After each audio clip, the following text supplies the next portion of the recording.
आज आपण class 6 subject general science यामधला chapter 2 living the living world याच्यामधला लेक्चर नंबर 3ला सुरुवात करणार आहोत. याआधी आपण कॅरेक्टरिस्टिक्स ऑफ लिव्हिंग थिंग्समधले काही कॅरेक्टर्स अभ्यासलेले आहेत. आज त्याच्यापैकीच काही कॅरेक्टर्स आपल्याला अभ्यासायचे आहे. तर सर्वप्रथम याच्यामध्ये आपण अभ्यास करणार आहोत the character that is the reproduction. तर रिप्रोडक्शन म्हणजे काय, सर्वप्रथम रिप्रोडक्शन म्हणजे काय ते आपण समजून घेऊया. Look at this. What is the reproduction or procreation? त्याला रिप्रोडक्शन म्हणजे काय, the process by which a living thing generates a new living things like it self is called reproduction or procreation. म्हणजे अशी प्रोसेस की ज्या प्रोसेसमध्ये सजीव हे आपल्यासारखाच नवीन जीव तयार करतात त्या प्रोसेसलाच रिप्रोडक्शन किंवा प्रोक्रिएशन असं म्हटलं जातं.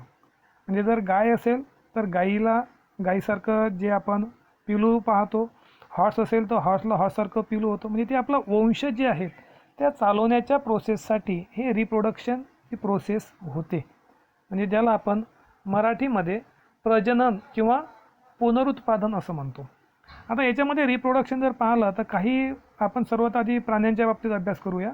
काही जे प्राणी आहेत ते डायरेक्टली आपल्या पिलांना जन्म देतात आणि काही असे प्राणी आहेत की जे आधी अंडी घालतात आणि ती नंतर अंडी जी आहे ती त्या अंडीमधून मग पिलं बाहेर पडतात. म्हणजे this is the process of reproduction. Look at this. Living things produce other living things like themselves.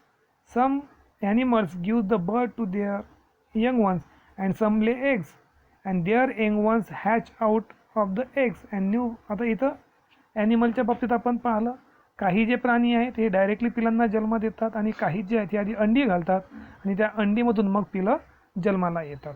आता हे झालं ॲनिमलच्या बाबतीत रिप्रोडक्शनची प्रोसेस. मग प्लांटच्या बाबतीत कशा प्रकारे होतं, तर प्लांटमध्ये रिप्रोडक्शन सीड्सच्या मार्फत होतं.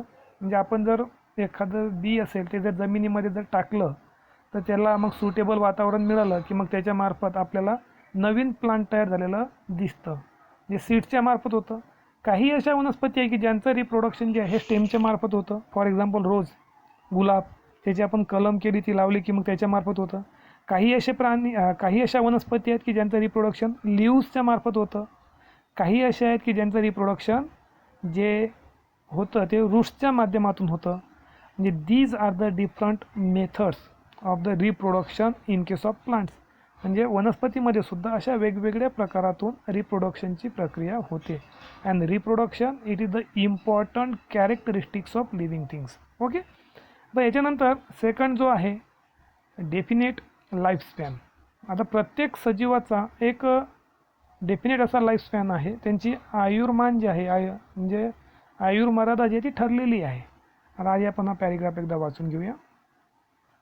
A certain stage of life, living things become capable of reproduction. Later on in life, reproduction stage, their organ become weak and till later their life comes to the end. In the other word, living things die. बघा काय होतं, आपण आपल्यावरून जर घेतलं तर आपला जन्म झाला, आपण हळूहळू मोठे झालो. आता तुम्ही आज 6व्या वर्गात आहेत. त्यानंतर तुमची ग्रोथ अजून होईल.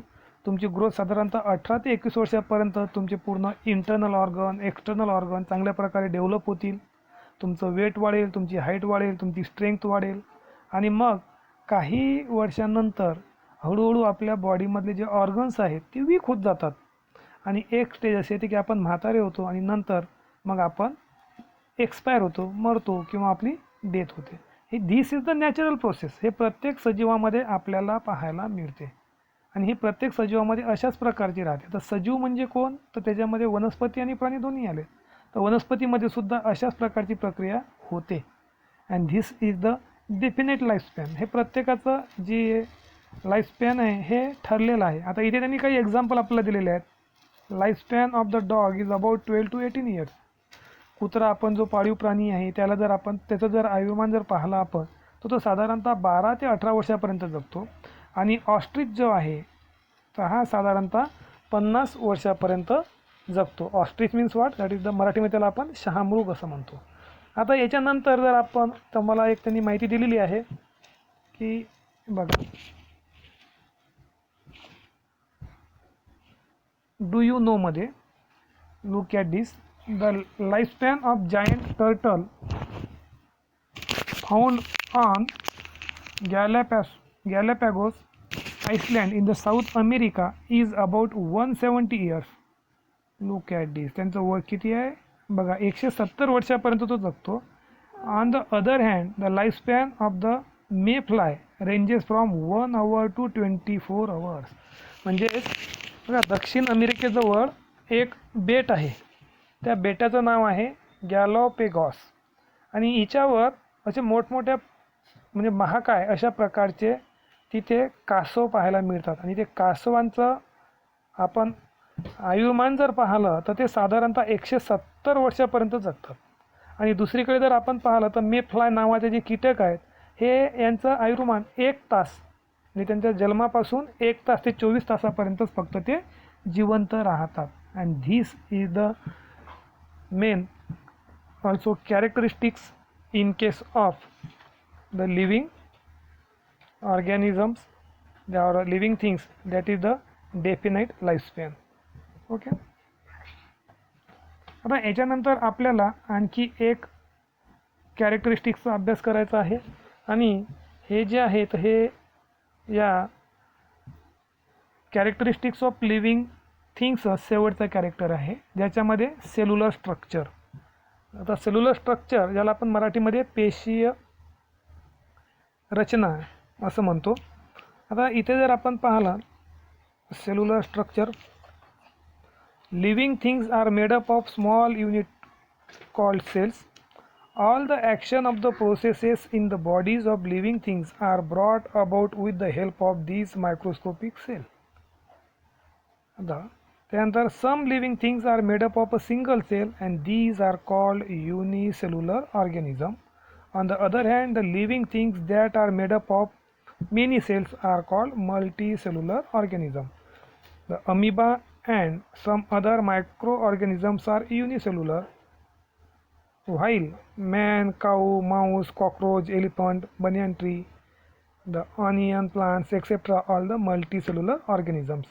All the characteristics of living things are seen in every cell of a living things, whether it is unicellular or multicellular. बघा, आता याच्यामध्ये आपण सेल्युलर स्ट्रक्चरमध्ये काय बघतो बघा, आपली बॉडी जी बनलेली आहे ही सेलपासून बनलेली आहे. सेलपासून टिश्यू, टिश्यूपासून ऑर्गन, ऑर्गनपासून ऑर्गन सिस्टीम, आणि एक टोटल बॉडी आपल्याला तयार होताना दिसते. आता याच्यामध्ये सेल जो आहे हा सर्वात महत्त्वाचा घटक आहे, आणि आपल्या लाईफ प्रोसेस जे आहेत ह्या आपल्या बॉडीमधल्या सर्व ज्या ॲक्शन्स आहेत लाईफ प्रोसेसच्या ह्या आपल्या सेलच्या आतमध्ये होत असतात. आणि सर्वांचं जे शरीर आहे हे सेलपासून बनलेलं आहे, मग ते प्लांट असो किंवा ॲनिमल असो. मग आता काही असे ऑर्गॅनिझम आहेत की ज्यांचं शरीर हे एकाच पेशीपासून बनलेलं आहे, आणि अशांना युनिसेल्युलर ऑर्गॅनिझम असं म्हटलं जातं.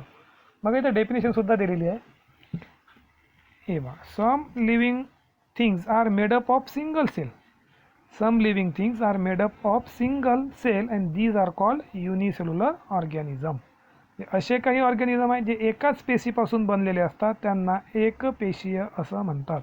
The some living things are made up of single cell, these are called unicellular organism.